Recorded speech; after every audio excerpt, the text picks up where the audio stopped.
I mean, we are in a matriarchy, and this is why they accuse me of being an internalized misogynist, because I'm able to think through and acknowledge the flaws of what happens in society when women get power. Virtually every societal ill that we are facing today is because of women. Which brings me to the greatest civil rights violation of our time, which is taking place right now, and that is transgenderism. And I'm going to make a very strong statement right now, and I mean it.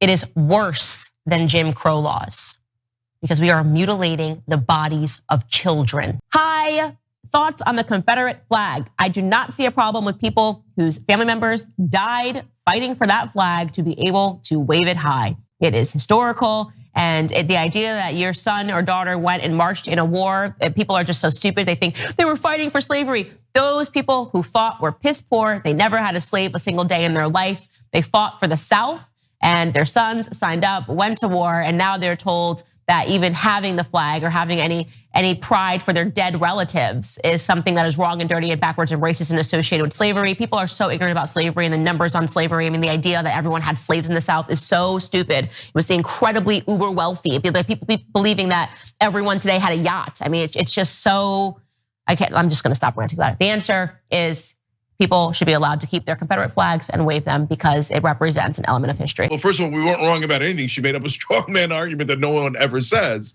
And secondly, that has nothing to do with the rest of what actually happened. And so, and even if what she said was true, and by the way, I didn't know, I thought it was a smaller number, to be honest with you.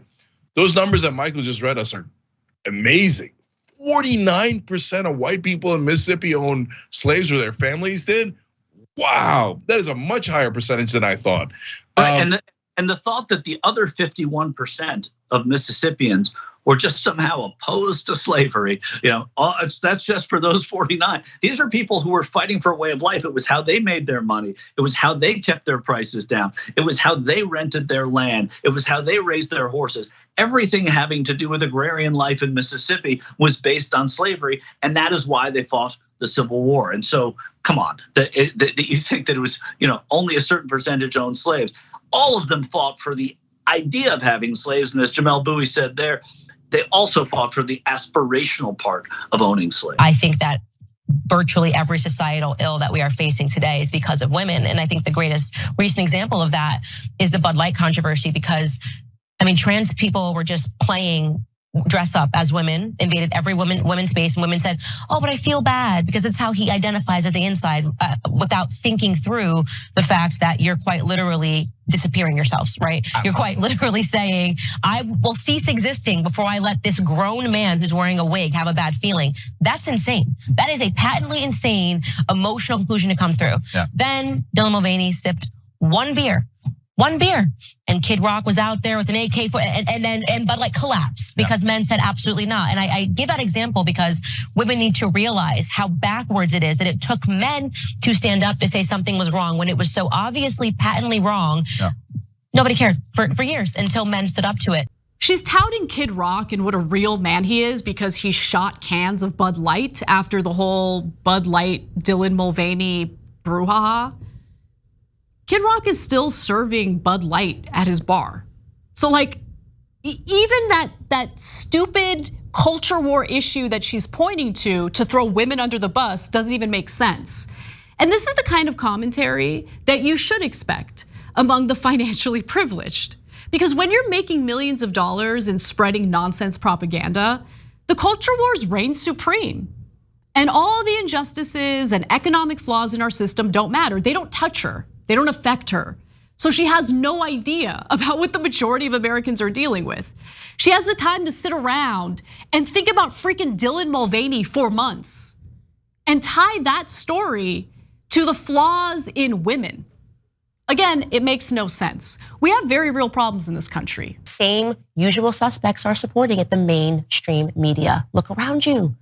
New York Times, the Washington Post, they're fostering this delusion. They're saying it's compassionate to allow your child to pick their gender. The science is in, guys. It's totally fine to allow children to take drugs that chemically castrate them, that render them infertile for the rest of their lives. It's good for their mental psyche. There are all sorts of doctors and people with PhDs that are writing this. In fact, doctors and surgeons are performing these procedures to mutilate the bodies of our most vulnerable. You're talking about something that is borderline Frankenstein. It is Frankenstein. These are human experiments that are being performed on children. Candace Owens, like, listen, is this the same person who yesterday was in tears because Bud Light put a rainbow on their can? And she wants to portray herself now as some brave culture warrior fighting against suffering children.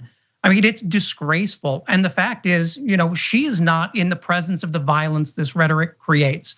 And these people will not stop until trans people are terrified, that they don't feel like they belong here, that they are attacked in the street. And in their less guarded moments, they've made that really clear in the things that they've said. And the fact is, a lot of these things are being turned into law in states like Indiana and in Idaho. And it's creating a reality where these trans advocates have no advocates of their own. Like, we have a party that is terrified to make social issues into an issue for 2024. And we do that at the cost of these people who now feel they've been used as props and that they are voiceless.